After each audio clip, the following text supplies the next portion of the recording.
NRN ICC अर्थात् international कमिटीले Kumar पन्तजीको अध्यक्षताको कमिटीले केही समय अगाडि निर्वाचनको घोषणा गरेपछि दनदनी सल्किएको आगो विवाद अहिले आएर अमेरिकाभित्र पनि सल्किन पुगेको छ।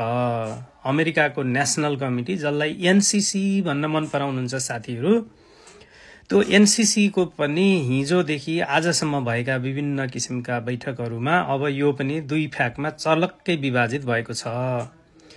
उताबाट चुनावको घोषणा भएपछि यताबाट डेलिगेट जाने लाने त्यो कुरामा विवाद भयो, आफ्ना आफ्नै मान्छे घुसाउने यताबाट कोसिस भयो। अमेरिका आईसीसीबाट एनसीसीबाट आईसीसीले त्यसलाई अस्वीकार गर्यो। त्यसपछि यताको एनसीसीले पैसा दिएन सदस्यता बापतको, उताबाट पैसा नदिए तिमीहरूलाई खारेज गर्छौं भनेर हालसालै चुनौती दियो।